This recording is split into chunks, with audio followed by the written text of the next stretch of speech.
Assalamualaikum warahmatullahi wabarakatuh. Innal hamdalillahi nahmaduhu wa nasta'inuhu wa nastaghfiruh wa na'udzu billahi min syururi anfusina wa sayyiati a'malina. May yahdihillahu fahuwal muhtadi wa may yudlil falan tajida lahu waliyyan mursyida. Asyhadu an la ilaha illallah wa asyhadu anna Muhammadan abduhu wa rasuluh. Allahumma salli wa sallim wa barik ala sayyidina Muhammadin wa ala alihi wa sahbihi ajma'in, amma ba'du. Al-mukarramun wal muhtaramun, bapak-bapak, ibu-ibu, jamaah salat subuh yang dirahmati Allah. Alhamdulillah pada pagi hari ini kita ditemukan oleh Allah Subhanahu wa taala di dalam satu majelis yang insyaallah majelis kita ini dimuliakan oleh Allah Subhanahu wa taala. Dan tidak lupa mari kita gunakan kesempatan yang sangat baik ini di waktu yang penuh keberkahan ini untuk bersama-sama berdoa memohon kepada Allah semoga apa yang kita kerjakan di pagi yang penuh keberkahan ini benar-benar menjadi bagian amal soleh kita di sisi Allah, sekaligus juga dijadikan wasilah agar semua urusan kita, keluarga kita, dan juga urusan kaum muslimin, wabil khusus kaum muslimin yang ada di Palestina, wabil khusus lagi yang ada di Gaza, dimudahkan oleh Allah Subhanahu wa taala dan dijauhkan dari semua kesulitan dan kesukaran. Allahumma amin. Al-mukarramun wal muhtaramun, bapak-bapak, ibu-ibu, jamaah salat subuh yang dirahmati Allah Subhanahu wa taala. Apabila kita memperhatikan di dalam Al-Qur'an dan juga di dalam hadis-hadis baginda Nabi Muhammad SAW yang makbul, maka kita bisa menyimpulkan ada satu perkara penting yang perkara ini para jamaah yang dirahmati Allah SWT tidak boleh kita lupakan dalam konteks kita berhubungan dengan saudara-saudara mukmin kita. Di dalam Al-Quran Allah telah memberikan satu penjelasan yang sangat gamblang bahwa orang-orang yang beriman itu adalah bersaudara. Innamal mu'minuna ikhwatun. Sesungguhnya orang beriman itu adalah bersaudara. Kemudian juga di dalam hadis baginda Nabi Muhammad SAW, saking pentingnya kita memahami bahwa seorang mukmin itu adalah saudara mukmin yang lain, Nabi kita Nabi Muhammad SAW sampai beliau mengatakan bahwa orang itu pada hakikatnya tidak beriman.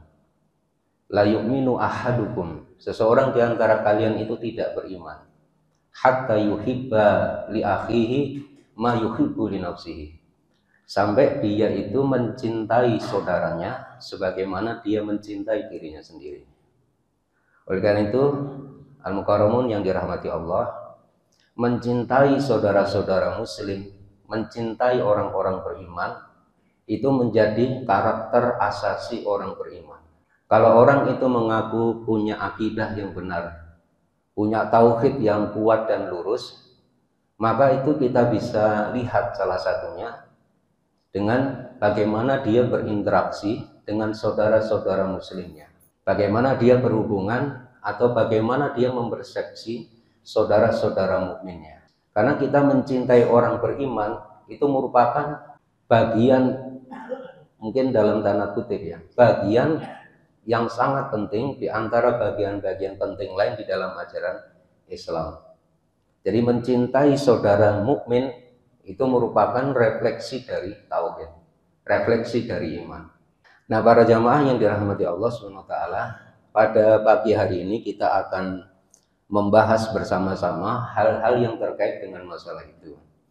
Jadi kita pada pagi hari ini akan membahas satu topik yang topik ini saya beri judul tolong menolong dalam kebaikan dan takwa dan larangan tolong menolong dalam dosa dan permusuhan.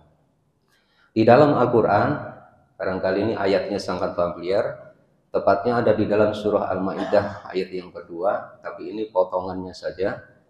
Di sana disebutkan wa ta'awanu 'alal birri wa taqwa. Maka tolong menolonglah kamu dalam mengerjakan kebaikan dan takwa. Jadi para jamaah kita di dalam konteks berhubungan dengan orang-orang beriman, termasuk juga orang-orang yang tidak beriman, kita selalu diingatkan oleh Allah SWT untuk saling tolong-menolong dalam kebaikan dan takwa. Wala ta'awanu 'alal itsmi wal 'udwan. Dan janganlah kalian tolong-menolong dalam perbuatan dosa dan permusuhan. Jadi kita sebagai orang beriman dalam konteks mewujudkan kita ini bersaudara dengan saudara-saudara mukmin kita, itu salah satunya adalah tolong-menolong dalam kebaikan dan takwa. Kemudian juga di dalam Al-Quran, tepatnya ada di dalam surah Al-Asr. Di sana Allah berfirman, wal asri innal insana lafi khusrin illa. Demi masa, kata Allah. Jadi Allah bersumpah demi masa. Innal insana lafi khusrin. Sesungguhnya manusia itu benar-benar berada di dalam kerugian. Illa ladzina amanu, kecuali orang-orang yang beriman. Wa amilus solihat, dan orang-orang yang mengerjakan amal soleh. Amal yang dikerjakan ikhlas karena Allah, dan juga muwafiqatus sunnah, sejalan dengan sunnah baginda Nabi Muhammad sallallahu alaihi wasallam. Wa tawassaw bil haqqi wa tawassaw bis sabr.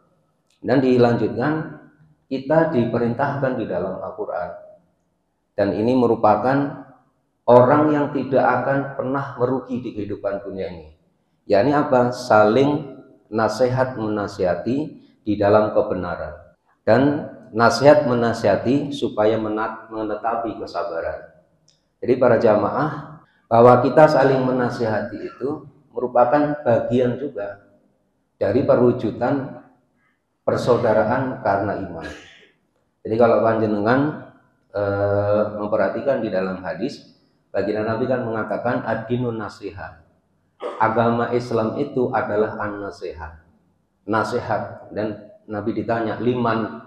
Lillahi wali kitabihi wali rasulihi walil mukminin, dan juga kepada orang-orang beriman. Jadi saling menasihati di dalam kebenaran dan juga selalu menetapi kesabaran, itu merupakan refleksi kita saling tolong-menolong dalam kebaikan. Kemudian berkata Imam As-Syafi'i, qala Imam Asy-Syafi'i rahimahullah ta'ala kalaman maknahu. Berkata Imam As-Syafi'i suatu kalam yang maknanya innal insana, innan nasa au aksaruhum bi ghaflatin an tadabburi hadis surah. Jadi ini dikutip oleh Imam Abu Zakaria An-Nawawi As-Syafi'i dalam kitab Riyadhus Shalihin. Jadi Imam Syafi'i itu beliau pernah mengatakan satu kalam yang maknanya, kata beliau, sesungguhnya manusia itu, innan nasa, sesungguhnya manusia itu, atau kebanyakan di antara mereka, au aksaruhum, atau kebanyakan dari mereka, fi ghaflatin, itu lalai, antadaburi hadis surah, di dalam merenungi, mendalami dari surat ini. Makanya para jamaah yang dirahmati Allah, kalau kita dulu mungkin bapak-bapak atau ibu-ibu yang ngaji di kampung itu kan, kalau sebelum bubaran kan membaca wal asri biasanya itu. Itu sebenarnya kita diingatkan bahwa orang yang tidak pernah merugi itu adalah orang beriman. Alhamdulillah kita sudah punya iman. Orang yang mengerjakan amal soleh dan nasihat menasihati di dalam kebenaran dan kesabaran. Jadi para jamaah yang dirahmati Allah, itulah sifat atau karakter dari orang-orang beriman yang tidak akan merugi di hari akhir. Dan para jamaah yang dirahmati Allah, ini saya kutipkan satu hadis. Ini hadisnya panjang tapi saya potong saja. Jadi ini hadis diriwayatkan oleh Imam Muslim. Wa an Abi Malikin Al-Haris bin Asim Al-Asy'ari radhiyallahu anhu qala. Dari Abu Malik Al-Haris bin Asim Al-Asy'ari radhiyallahu anhu, yang semoga Allah meridhai beliau, qala, beliau berkata, qala Rasulullah sallallahu alaihi wasallam. Bersabda Rasulullah sallallahu alaihi wasallam, kullun nasi yaqtu. Setiap manusia itu, kata Allah Subhanahu wa taala, yaqtu, berangkat di pagi-pagi hari. Yaqtu itu berangkat di waktu subuh, di waktu pagi. Fabai'un nafsahu. Kemudian mereka menjual nafsahu, menjual jiwanya. Famu'tikuha, maka itu menjadi sebab dia itu terbebas, atau menjadi penyebab dia itu terbebas, membebaskan dari apa? Dari jiwanya. aumu bikuha, atau itu menjadi sebab kebinasaannya. Jadi para jamaah dirahmati Allah, itu saya kutipkan ya satu sarah hadisnya. Ai kullu insanin yas'a bi nafsihi wa minhum man yabi'uha lillahi ta'ala bi ta'atihi. Jadi maksud hadis itu para jamaah, setiap manusia itu mereka berangkat pagi-pagi, maksudnya berusaha, melakukan satu amal binafsi, dengan dirinya sendiri. Faminhum, di antara mereka itu ada yang menjual jiwanya untuk Allah Subhanahu wa taala. Dengan apa? Dengan cara mentaati Allah Subhanahu wa taala. Fa yu'tikuha minal adabi. Maka ketika seseorang itu menjual dirinya, maka itu menjadi sebab Allah Subhanahu wa taala akan membebaskan jiwa orang itu dari siksanya Allah SWT. Makanya para jamaah panjenengan kalau membaca hadis ini, hakikat kita hidup di dunia itu sama seperti orang yang berangkat di pagi-pagi dan menjual. Jadi kita ini diberi modal oleh Allah. Modalnya ya jiwa kita ini. Ya semua yang kita miliki ini modal kita. Ini kita jual belikan. Untuk apa? Dalam rangka membebaskan jiwa kita dari siksanya Allah SWT. Caranya seperti apa? Dengan taat sepenuhnya pada Allah. Jadi para jamaah, kalau orang sudah memahami hakikat hidup di dunia, maka pasti orang itu selalu taat sama Allah. Dalam keadaan apapun. Dalam keadaan senang dia taat, dalam keadaan susah juga taat kepada Allah. Maka itu bisa menjadi sebab dia dibebaskan dari siksanya Allah SWT. Jadi panjenengan di dunia ini pokoknya taat saja sama Allah. Jangan sampai keliru panjenengan kalau beribadah. Jadi kita beribadah ini para jamaah, hakikatnya hanya menjalankan perintah Allah itu aja. Mungkin saya sering menyampaikan satu kata hikmah yang ada di kitab Al-Hikam yang ditulis oleh Ibnu Athaillah As-Sakandari, bait yang kelima itu. Jadi mungkin sering saya sampaikan ya pada panjenengan, karena itu dalilnya banyak. Kata hikmah itu dalilnya sangat banyak. Jadi beliau mengatakan istihaduka fima dominalaka, istihaduka fima dominalaka wa taksiruka fima tuliba minka dalilun ala intimasil basirati minka. Beliau mengatakan begini di bait kelima dalam kitab Al-Hikam. Kesungguhan kamu dalam perkara-perkara yang dijamin Allah pasti sampai kepada kamu, sedangkan kamu melupakan atau menelantarkan apa yang diwajibkan Allah kepada kamu, maka itu bukti bahwa mata hatimu itu telah buta. Jadi para jamaah begini, panjenengan kalau ingat hadis ini, tugas kita di dunia itu sebetulnya hanya satu doang. Panjenengan ibadah, panjenengan taat sama Allah. Udah gitu aja. Ustaz, nanti rizki gimana? Allah yang jamin. Jadi jenengan nggak usah bersungguh-sungguh pada perkara yang sudah dijamin Allah pasti sampai kepada panjenengan. Kayak misalnya rezeki. Rizki itu kalau menurut para ulama salafus sholih, arizku itu artinya al-ato, pemberian. Jadi panjenengan kalau nggak diberi Allah nggak dapat. Gampangnya gitu rizki. Rizki itu sudah ditetapkan oleh Allah sejak di zaman azali. Jadi rezeki itu pasti sampai ke jenengan. Sama seperti kematian, panjenengan mau serius mikir kematian atau tidak, namanya mati itu pasti akan mendatangi panjenengan. Panjenengan suka atau tidak, itu pasti akan sampai pada panjenengan. Keseriusan panjenengan pada perkara-perkara seperti itu tuh keliru. Karena apa? Karena itu bukan prerogasi kita, bukan menjadi ranah kita. Yang menjadi ranah kita adalah fima tulika minka, yang diwajibkan Allah kepada kamu. Yang diwajibkan Allah apa? Beribadah, itu aja. Makanya kalau orang memahami hadis ini, maka kalau dia melakukan jual beli para jamaah, kalau bisnis itu sangat serius. Jadi usaha untuk mentaati Allah itu pasti dia akan serius. Sedangkan dalam konteks yang sudah dijamin oleh Allah pasti sampai dia imani, dia tawakal kepada Allah. Itu bagian dari iman. Karena tawakal itu i'timad, artinya i'timad, bersandar sepenuhnya kepada Allah Subhanahu wa taala.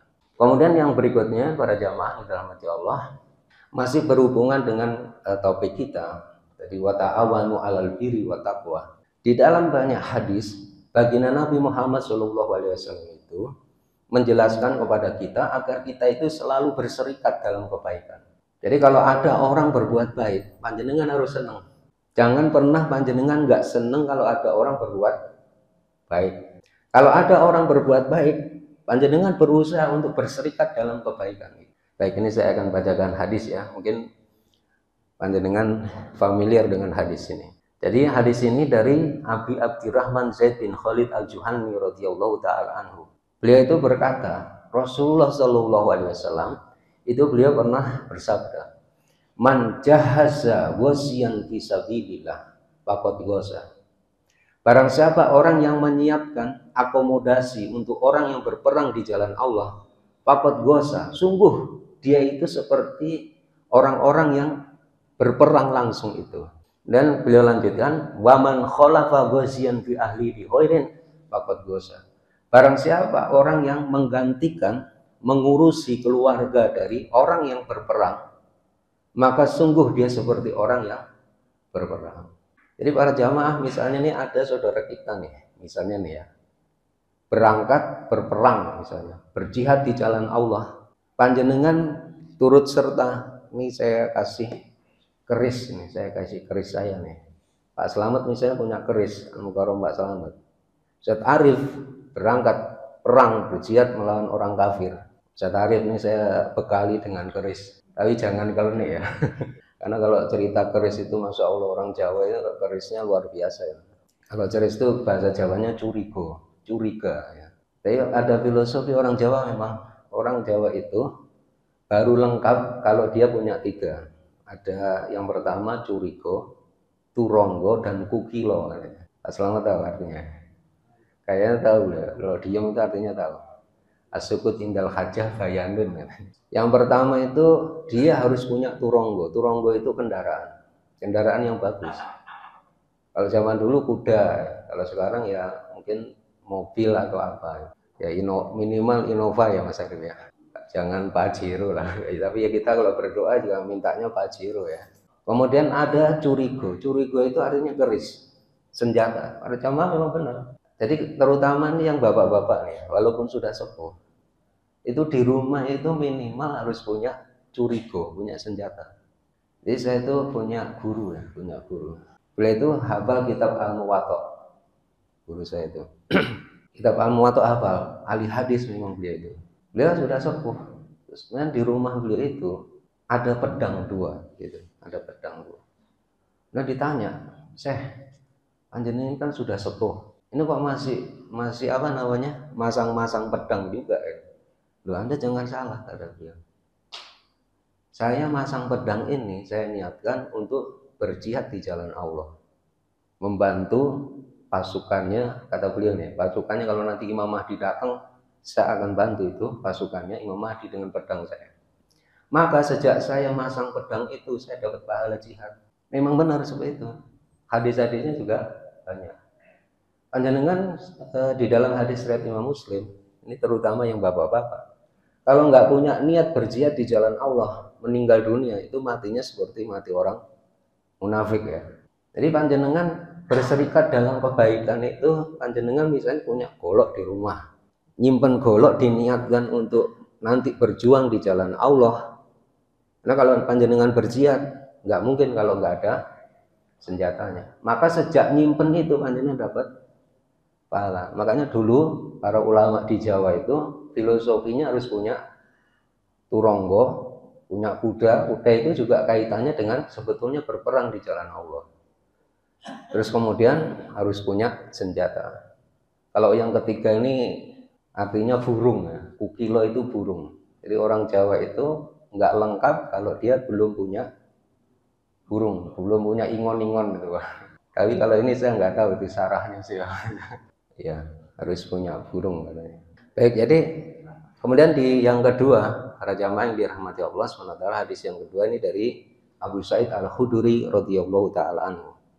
Nabi Shallallahu alaihi wasallam itu beliau pernah mengirim pasukan perang untuk memerangi Bani Lihyan dari Hudail, suku Hudail. Kemudian beliau bersabda begini, liyan ba'as min kulli rajulaini ahaduhuma wal ajru bainahuma. Hendaknya setiap dua orang laki-laki salah satunya saja yang berangkat berperang, sedangkan pahala untuk keduanya. Maksudnya begini para jamaah, dulu itu Nabi kalau misalnya nih memobilisasi pasukan perang kaum muslimin, misalnya satu kampung, maka kalau satu kampung itu di situ ada laki-lakinya 100, yang disuruh berangkat cuma 50, sedangkan yang 50-nya yang lain tidak berangkat. Itu menggantikan tadi orang yang pergi berperang untuk ngurusi keluarga mereka. Wal ajru bainahuma, pahalanya sama untuk keduanya. Makanya para jamaah kita ini kalau melihat ada kebaikan, misalnya di masjid kita ini, misalnya kalau saya lihat tuh Ustaz Arif sering ngoyak-ngoyak ya, ngajak-ngajak panjenengan berbuat kebaikan. Panjenengan harus selalu ingat, kalau panjenengan berserikat di situ, meskipun panjenengan tidak melakukan secara langsung, itu panjenengan juga dapat pahalanya. Makanya kita sebagai seorang muslim, seorang mukmin itu jangan pernah capek jadi orang baik. Ini jenengan jangan pernah lelah menjadi orang baik. Jangan pernah capek juga menolong orang yang baik. Tapi kalau orang jahat jangan, para jemaah. Kalau orang jahat jangan ditolong. Ya memang harus ditolong juga, tapi cara nolongnya kita melenyapkan kedoliman yang ada pada diri mereka. Kan Nabi mengatakan unsur akhoka doliman au madluman. Tolonglah saudara kamu, baik yang dolim maupun yang didolimi. Nah kalau yang didolimi kita tahu nolong orang yang didolimi ya. Misalnya orang itu ditindas, orang itu dijajah, kita harus lenyapkan itu penindasan dan penjajahannya. Lalu bagaimana cara menolong orang yang dolim? Kok orang dolim kok ditolong? Kata Nabi SAW, cara menolong orang dolim itu adalah Anda mencabut apa yang menjadi sebab dia melakukan kedoliman. Kalau dia dolim karena kekuasaan, kekuasaannya harus diambil. Jangan dikasih kekuasaan. Itu. Kalau dia dolim karena misalnya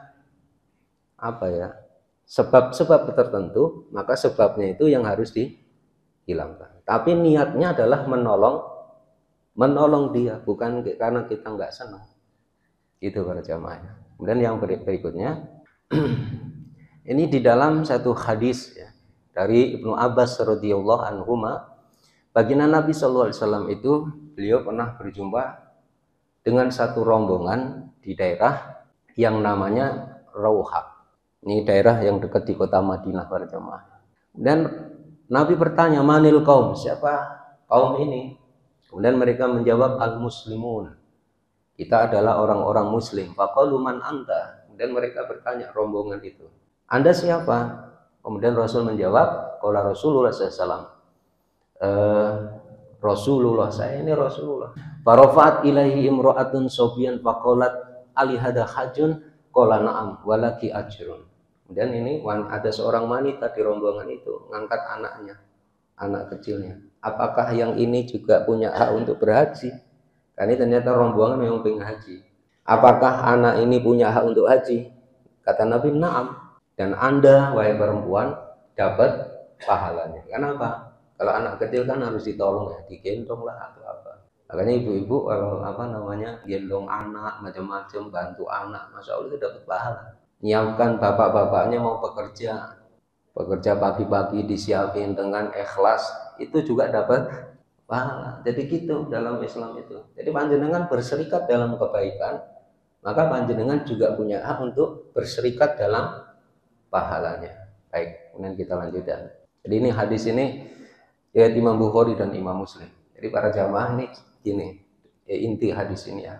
Kalau ada orang yang dititipi uang oleh seseorang untuk dikasih ke orang lain, nitipnya banyak. Misalnya Pak Mamun, saya titipin Pak Mamun, tolong nih saya punya uang 1 triliun nih. Tolong dikasih ke Pak Slamet. Dan Pak Slamet sih yang dikasih gitu misalnya. Tapi Pak Mamun tetap ngasih ke Pak Slamet 1 triliun. Dikasihkan tanpa dikurangi sedikit pun. Maka beliau seperti orang yang bersedekah, sama seperti saya. Jadi orang yang amanah menyampaikan titipan ke orang lain dan dia menyampaikan itu enggak iri, enggak dengki, itu beliau seperti orang yang bersedekah. Kalau jenengan dititipi mungkin 100.000, mungkin duit berapa sih dikasih. Coba kalau dititip 1 triliun wajah, kayaknya nih Pak Slamet ini dapat duit banyak nih, saya 50%-nya ya gitu. Biasanya gitu. Kalau yang kemarin ada yang dapat duit nggak ya kemarin gitu ya. Kalau yang zaman pilkada itu biasanya banyak itu yang ngasih duit, tapi yang ngasih biasanya nggak ikhlas juga ya. Jadi gitu para jamaah. Kita ini dalam Islam tuh gampang nyari apa namanya, pahala itu gampang. Dan tolong menolong dalam kebaikan meskipun bersedekah dengan sesuatu yang remeh. Di dalam hadis ya, Nabi Shallallahu Alaihi Wasallam dia pernah bersabda, di sini disebutkan al-mu'min, orang yang beriman. Jadi al-mu'minu lil mu'mini kal bunyani yasudu ba'duhu ba'du wasabbaka baina asabihi. Seorang mukmin dengan mukmin yang lain itu, kata Nabi Shallallahu Alaihi Wasallam, bagaikan satu bangunan. Satu dengan yang lain saling menguatkan. Dan beliau begini nih, merapatkan jari jemari beliau. Sehingga begini al-mukarramah, kita ini ya seorang muslim, meskipun kita ini berbeda pendapat. Ini yang mungkin mohon maaf ya, kita ini kadang-kadang jadi orang mukmin ini kurang juga. Kurang mukminnya belum benar-benar mukmin. Jadi kalau kita ini berbeda pendapat dalam masalah-masalah yang memang secara hukum itu masih diperselisihkan di kalangan ulama, panjenengan harus membiasakan diri itu, menerima itu. Jangan menganggap dirinya yang paling benar, jangan. Yang lain itu salah gitu. Bisa jadi pendapat dia itu benar menurut dia. Makanya dulu ulama mengatakan itu benar tapi menurut haknya dia. Tapi bagi hak orang lain mungkin bisa jadi dianggap keliru. Tidak boleh kemudian memaksakan pendapat dia. Kalau mau diskusi boleh aja, mau diskusi. Kalau mau berargumentasi boleh-boleh saja. Cuma kalau berargumentasi ya harus disiapkan ilmu dan kelapangan hati. Nggak boleh pakai hawa nafsu kalau berdiskusi. Memang nyari kebenaran. Nah gitu kita kira ya para jamaah yang dirahmati Allah, bahwa kita sebagai orang mukmin tuh kata Nabi bagaikan satu bangunan. Nah kalau bangunannya itu pada nggak saling merekat, nggak akan terjadi itu bangunan yang kokoh. Kita lanjutkan yang engkau. Nabi mengatakan ittaqun nara walau bisyikkin samratin. Takutlah kamu sekalian terhadap api neraka walau bisyikki samratin. Meskipun kalian bersedekah dengan separuh biji kurma. Jadi para jamaah, Nabi itu menganjurkan kita itu gampang menolong orang lain meskipun hanya dengan separuh biji kurma. Ya kita kalau misalnya makan satu biji kita bagi separuh gitu. Kalau kita makan ada temennya ya ditawari temennya gitu. Tapi ya jangan nyesel gitu nanti. Jadi jangan basa-basi juga, memang kita nawari. Insya Allah berkah itu makanannya. Jenengan gampang loh jadi orang baik itu sebetulnya. Jenengan misalnya ada orang berjalan ke masjid, jenengan naik motor, Pak ayo saya bonceng. Masya Allah dapat pahala. Ngasih sesuatu yang remeh Nabi itu sampai begitu. Separuh biji kurma itu kan remeh ya para jamaah. Mungkin kita buang itu kan mungkin. Tapi jangan meremehkan kebaikan. Jangan ngasih sesuatu yang mungkin barangkali dianggap orang remeh. Dikasih gitu. Baik yang kedua. Berikutnya. Ini ada satu hadis juga dari riwayat Imam Muslim. Yabna Adam innaka antabdulal fadla khairun laka wa antubsikahu sarrun laka. Walatulamu alaka fafin wabda biman ta'ulu wal yadul ulya khairun minal yadi sufla.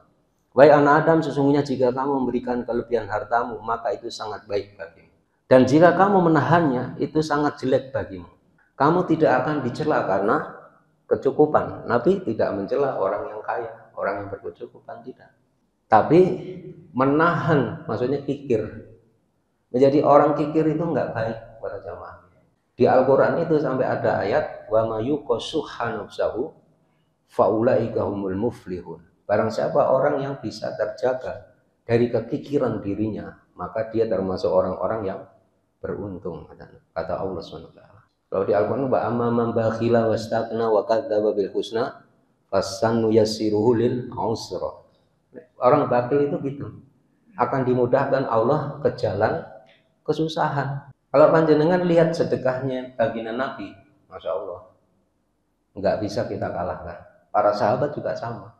Kalau panjenengan nyedekahkan, mungkin yang di Indonesia ngasih duit apa yang kemarin apa namanya, waktu jualan apa tuh, es teh. Tapi Masya Allah ya, Allah itu kalau mau mengangkat derajat orang, menjatuhkan seseorang itu gampang. Yang ngasih 100 juta, ada yang ngasih 50 juta gitu.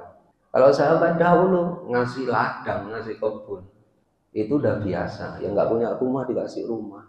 Mungkin di zaman sekarang itu sudah langka ya orang kayak gitu. Kita nyari seperti itu susah. Padahal itu bagian dari ajaran Islam. Masya Allah. Kita lanjutkan ya.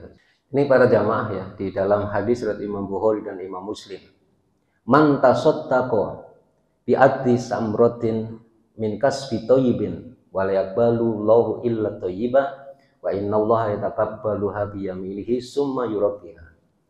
Barang siapa yang bersedekah dengan sesuatu yang senilai dengan sebutir kurma dari hasil usaha yang baik, di mana Allah la yaqbalu Allah illa thayyiba, yang Allah tidak menerima kecuali sesuatu yang halal, sesungguhnya Allah akan menerima dengan tangan kanannya. Lalu Allah mengembangkannya untuk orang yang bersedekah itu, seperti halnya jika seorang di antara kalian memelihara seekor anak kuda sehingga sedekah itu menjadi sebesar gunung. Masya Allah ya, al-jamaah. Itu dikembangkan di tangannya Allah SWT. Baik, kita lanjutkan ya para jamaah. Ini ada satu hadis nih. Hadis ini riwayat Imam Muslim. Hadis ini panjang.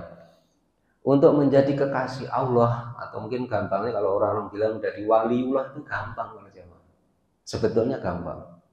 Ini ada satu cerita di dalam hadis riwayat Imam Muslim. Ini ada seorang laki-laki di tengah berjalan. Kemudian dari awan itu ada suara. Ini ada satu perintah gitu. Jadi siramlah kebun si fulan. Berarti yang berjalan itu juga waliullah, itu bisa dengar suara dari awan itu. Kemudian heran dia, itu disebut si fulan, itu siramlah kebun si fulan. Awan itu kemudian tiba-tiba turun, berhenti di satu kebun, kemudian menyirami kebun itu. Laki-laki itu kemudian bertanya, apakah Anda si fulan namanya? Betul, nama saya si fulan. Ada apa? Saya itu mendengar, tadi itu saya mendengar ada di awan itu suara menyebut Anda gitu. Makanya orang itu lalu bertanya, apa amal orang itu? Ternyata begini para jamaah, amalnya itu. Jadi beliau itu begini. Beliau itu karena orang yang berkebun. Itu kalau panen, maka itu dibagi menjadi 3. Jadi yang sepertiga untuk bibitnya. Kemudian apa namanya? Sepertiga itu untuk makan. Sepertiga itu disedekahkan. Dengan itu saja dia itu menjadi orang yang sangat disayangi oleh Allah SWT. Tapi sedekah sepertiga itu ya lumayan juga nih. Tapi mungkin gini, ada faedahnya juga kalau duitnya sedikit. Kalau duitnya sedikit, secara persentase itu banyak Pak Mamun. Jadi kalau ada orang duitnya tinggal 200.000, ada orang minta, Pak saya minta duit Pak, saya udah ini kelaparan macam-macam. Dirogoh kasih 100.000. Dia sedekah berapa persen? 50%. Coba kalau jenengan punya uang 1 triliun, Pak Selamat punya uang 1 triliun, diminta sama Ustaz Arif, ini untuk membangun masjid nih Pak Selamat itu. Bisakah beliau itu menginfakkan 50%-nya? Paling 100.000 juga. 50% itu kalau 1 triliun kan 500 miliar. Waduh, kalau 500 miliar mah. Makanya itu fadilah orang yang duitnya ya Pak Mamun ya. Kalau orangnya sedikit itu kadang kalau sedekah sampai 100% bisa itu. Saya itu pernah gini, ini cerita saya sendiri ya, semoga nggak riak nih. Tapi ini cerita saya sendiri supaya nggak salah. Saya itu pernah sholat di mana, di Masjid Banten Lama itu. Karena Fatul Adin itu teman saya sering ke situ. Pas saya sholat itu di samping saya itu ada orang yang pakai jas gitu. Rapi banget gitu, kayak orang Betawi kalau sholat itulah gimana yang sepuh-sepuh ya, pakai jas, pakai rapi banget gitu. Saya selesai sholat, saya duduk, dia dzikir lama sekali. Pas saya mau berdiri, mau apa namanya, mau pergi gitu, orang itu ikut berdiri. Dan Pak, saya minta duitnya Pak. Masya Allah, ini berarti orang benar-benar butuh banget nih. Wong penampilannya keren banget, tapi mungkin nggak punya duit tapi. Biar kesohor asal tekor katanya orang Bogor. Jadi memang nggak boleh kita begitu Mah ya. Tapi ya itu saya ngelihatnya begini. Mungkin orang ini benar-benar nggak punya duit. Jadi semua duit saya yang ada di dompet saya nggak ngitung, saya kasih semua. Saya pulang udah nggak mikir ntar gimana yang ngetol macam-macam, karena ada temen lah, paling temen juga bawa gitu. Tapi ada fadilahnya, masya Allah. Jadi waktu sampai di tol itu ada teman saya, yang itu saya nggak pernah mikir gitu. Jadi teman saya itu dulu pernah minta apa saya bikinkan buku gitu. Dan buku itu lolos apa namanya kayak screening gitu, dan jadi apa namanya salah satu untuk itu pengajaran di SMP sama SMA gitu. Itu sudah lama saya nggak kepikiran. Nelpon saya, Gus, antum nomor rekeningnya berapa Gus? Ini mau saya kasih bonus ini gitu. Itu nggak kepikiran saya tuh. Dan itu terjadi memang berjamaah. Jadi kalau orang duitnya pas-pasan itu, insya Allah sedekahnya persentasenya insya Allah lebih besar. Biasanya begitu biasanya. Makanya berbahagialah yang duitnya banyak. Banyak tapi suka sedekah. Meringankan dan memudahkan kaum muslimin. Kita ini sebagai seorang mukmin harus memudahkan, jangan nyusahin orang mukmin. Apalagi nyun sewu kalau panjenengan jadi penguasa, jangan nyusahin. Masya Allah itu berat para jemaah. Karena Nabi itu pernah mendoakan penguasa yang nyusahin rakyatnya itu didoain. Nabi itu pernah bersabda begini, Allahumma man waliya min amri ummati syai'an fasaqqa alaihim fasquq alaih. Ya Allah, siapa saja orang yang engkau beri kekuasaan untuk mengatur urusan umatku dan dia menyempitkan, fasquq alaih, maka sempitkanlah dia. Itu hadis riwayat Imam Muslim.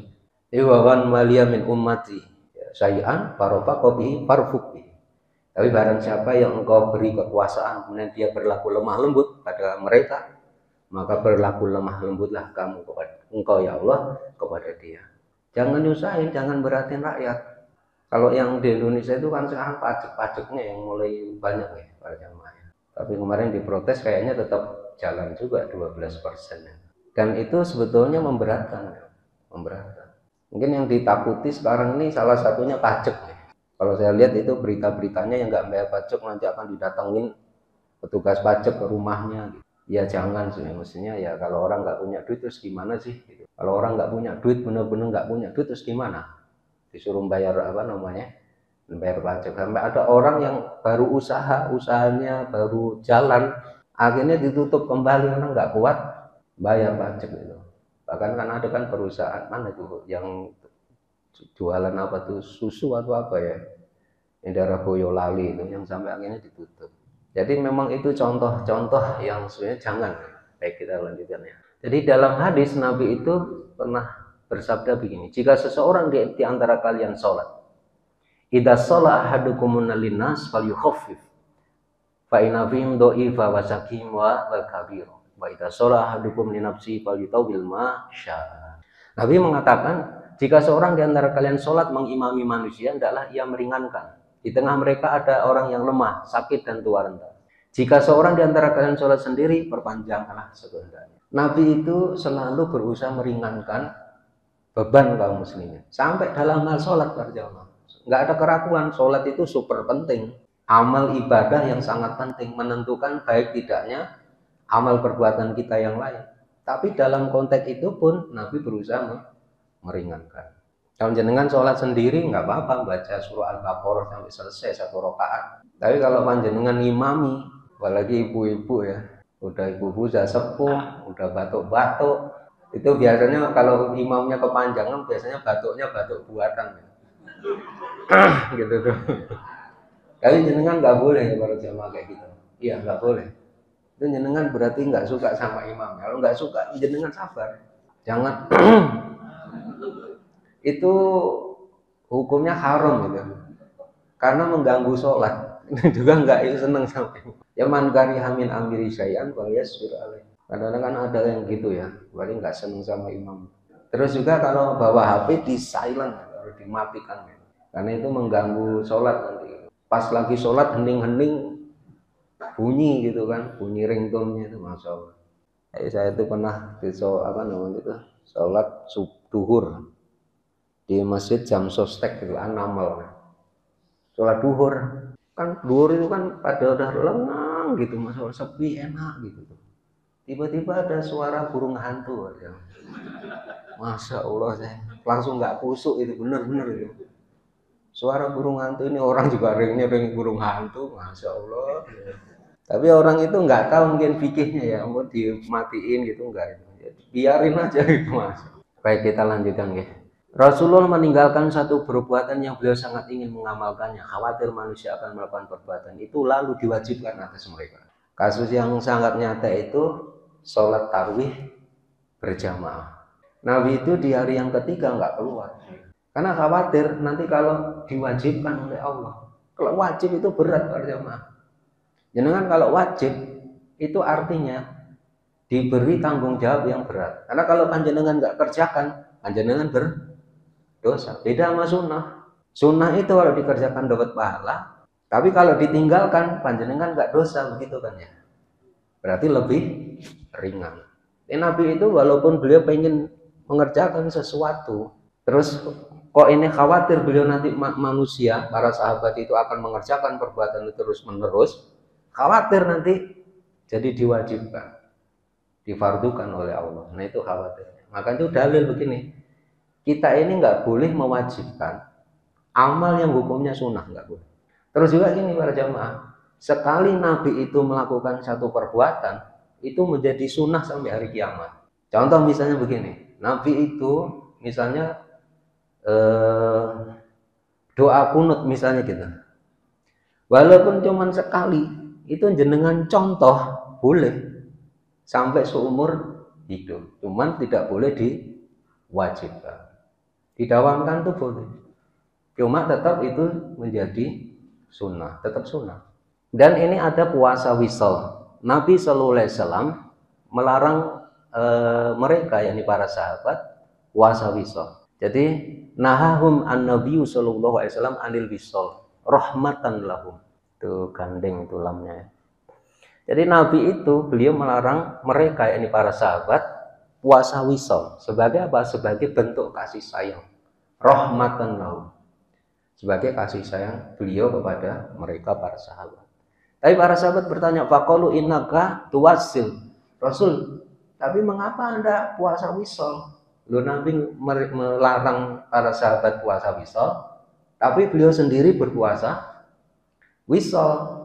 Dan beliau menjawab gini, inilastu kahaitaikum. Ini ubitu yudha'imuni rabbi wa yaskini. Muttafaqun alaih. Saya itu berbeda dengan bentuk kalian. Saya ini, jadi ubitu. Jadi saya itu, ubitu itu sebenarnya mabit. Apa namanya? Bermalam. Tapi kata para ulama itu di sepanjang waktu, enggak cuma waktu malam doang. Jadi saya itu di sepanjang waktu, kata beliau, diberi makan oleh Tuhanku dan diberi minum oleh Tuhanku. Sehingga Nabi itu kuat. Sehingga kalau puasa wisal itu beliau itu kekuatannya seperti orang yang diberi atau orang yang makan. Para ulama mengatakan begini, ini ada perselisihan. Ada yang mengartikan secara hakiki, Nabi itu benar-benar dikasih makanan dari surga. Jadi kalau puasa wisal, nyambung ya para jamaah ya. Puasa wisal itu puasa yang nyambung. Kalau sore kan mestinya kita maghrib berbuka ya. Tapi ini enggak terus puasa begitu. Itu namanya wisal, puasa nyambung. Kita enggak boleh melakukan itu, tapi Nabi boleh. Karena termasuk kekhususan untuk beliau. Di antara alasan beliau, mengapa beliau wisal, boleh wisal beliau, sedangkan sahabat nggak boleh, karena beliau beda dengan para sahabat. Beliau di sepanjang waktu itu diberi makan oleh Allah, diberi minum oleh Allah. Jadi gitu kira-kira para jamaah ya. Jadi di dalam hadis disebutkan, man kana fi hajati akhihi kana Allahu fi hajati. Wa man faraja an muslim kurbatan farajallahu anhu bi kurbatan min kurabi yaumil qiyamah. Wa man satara musliman satarahu Allahu yaumil qiyamah. Barang siapa yang memenuhi keperluan saudaranya, niscaya Allah akan memenuhi hajatnya. Jadi para jamaah, kalau panjenengan ada saudara-saudara tetangga punya hajat, punya keperluan, panjenengan membantu menghilangkan atau memenuhi hajat mereka, maka Allah akan memenuhi hajat panjenengan. Jangan pernah ragu dengan itu. Kemudian barang siapa menghilangkan kesulitan dari seorang muslim, niscaya Allah hilangkan salah satu kesulitan dari kesulitan-kesulitan di hari kiamat. Barang siapa yang menutupi aib seorang muslim, maka Allah akan menutup aibnya. Kecuali orang yang nggak mau menutup aibnya, orang fasik. Kalau orang fasik itu, kita ngobrolin orang fasik itu nggak disebut ghibah, karena dia memang mengungkapkan aibnya, tidak berusaha menyembunyikan. Yang disebut satoro itu menyembunyikan aib siapa? Orang yang berbuat dosa, tapi dia menyembunyikan dosa itu. Dan kita tahu dia pernah berbuat dosa itu. Tapi kalau dia berusaha menyembunyikannya, kita nggak boleh mengungkap aibnya. Tapi kalau orang berbuat dosa diumbar di depan umum, dia nggak ngerasa salah, malah arogan, panjenengan membicarakan itu tidak disebut menggibah. Baik para jamaah yang dirahmati Allah, mungkin yang terakhir aja nih. Ini larangan tolong menolong dalam dosa dan permusuhan. Ini yang terakhir di dalam Al-Quran, lanjutan tadi masih dalam surah Al-Maidah 2. Wa ta'awanu 'alal birri wa taqwa wa la ta'awanu 'alal ismi wal 'udwan. Tolong menolonglah kalian dalam kebaikan dan takwa, janganlah kalian tolong menolong dalam hal dosa dan permusuhan. Jadi Syekh Ali As-Sobuni mengatakan, maksudnya tolong menolonglah kalian dalam perbuatan-perbuatan baik dan meninggalkan kemungkaran, serta tolong menolonglah kalian dalam perbuatan yang bisa mendekatkan diri kepada Allah SWT. Kita lanjutkan. Dan di Al-Quran, wala tarkanu ilal ladzina dzalamu fatamassakumun naru wa malakum min dunillah min awliya'a tsumma la tunsurun. Dan janganlah kamu cenderung condong kepada orang zalim yang menyebabkan kamu disentuh api neraka, dan sekali-kali kamu tiada mempunyai penolong pun selain Allah SWT, dan kamu tidak diberi pertolongan. Jenengan nggak boleh condong para jamaah ya kepada dolim. Dolim di sini maksudnya asyraku, orang yang musyrik. Jenengan jangankan mendukung orang dolim, hati jenengan condong itu udah nggak boleh. Itu maksudnya. Kita lanjutkan. Ini yang terakhir ya. Ini hadis ini masih diperbincangan di kalangan ulama, tapi saya ingin sebutkan. Jadi hadis ini isnadnya dari Abu Daud bin Sulaiman Al-Khurasani. Dan Imam At-Tabarani mengatakan la ba'sa. Ini kalau penilaian Imam At-Tabarani. Akan ada di akhir zaman para pemimpin yang dolim, para wazir atau muawin yang fasik, para qadhi yang berkhianat, dan para ahli fikih pembohong. Ini ahli fikihnya bohong, ini ahli agamanya bohong. Barang siapa dari kalian yang menjumpai zaman itu, jangan sekali-kali menjadi penarik harta. Itu kayak maksudnya petugas pajak yang secara langsung narikin. Jangan, kata Nabi SAW. Jangan menjadi pembantu, pembantunya jangan. Kemudian jangan jadi polisinya. Di surtoh itu nggak boleh. Kalau ada zaman seperti itu para jamaah, itu dawuhnya baginda Nabi Shallallahu Alaihi Wasallam. Itu menunjukkan kita nggak boleh tolong menolong dalam kedoliman. Jadi pegawainya, jadi penarik pajaknya, macam-macam. Baik, dan yang satu lagi nih saya kutipkan dari Imam Ibnu Abi Dunya. Beliau mengatakan, Innallaha, sesungguhnya Allah Subhanahu Wa Taala, layak dobu ida mutihal fasik. Allah itu benar-benar murka kalau ada orang fasik dipuji. Jadi para jamaah, panjenengan jangan pernah memuji orang fasik. Ya, orang ini jelas-jelas berbuat maksiat, melanggar sunnah Nabi SAW, ditampakkan. Jenengan jangan pernah memuji dia. Itu kalau jenengan puji, Allah benar-benar murka. Kemudian, barang man akrama fasikon faqad a'ana ala hadmil Islam. Ini Al-Hafidz Asyuti, ini riwayat ada di dalam kitabnya Al-Hafidz Asyuti rahimahullah ta'ala, Marwahul Asadin. Beliau mengatakan, barang siapa memuliakan orang fasik, maka sungguh ia telah membantu menghancurkan Islam. Makanya sikap orang mukmin sama orang fasik, ya terutama orang fasik, itu nggak boleh panjenengan sedikit pun condong, nggak boleh juga panjenengan memberikan pujian. Apa yang harus kita lakukan? Ini orang harus dijauhkan dari kaum muslimin. Jadi harus apa istilahnya ya, harus benar-benar kalau bukan dimuliakan, dihinakan. Karena panjenengan membicarakan orang fasik tidak menggibah. Itu kata Imam Qurtubi. Karena dia sendiri itu nggak berusaha menutup aibnya, bahkan dia tampakkan, dia umbar. Baik para jamaah yang dirahmati Allah, mungkin barangkali itu yang bisa kita bahas pada pagi yang penuh keberkahan ini. Kayaknya nggak usah ada tanya jawab ya. Kayaknya tadi sudah gitu. Ya semoga kita menjadi orang yang baik, ya tidak lelah menjadi orang yang baik, menjadi orang yang selalu berserikat di dalam kebaikan, dan nggak boleh capek para jamaah. Sampai apa? Sampai Allah memanggil kita. Kita harus serius taat sama Allah, taat sesungguh-sungguhnya kepada Allah Subhanahu wa taala dan Rasulnya. Baik, kita akhiri kajian kita dengan doa kafaratul majelis. Subhanakallahumma wa bihamdika asyhadu an la ilaha illa anta astaghfiruka wa atubu ilaik. Assalamualaikum warahmatullahi wabarakatuh.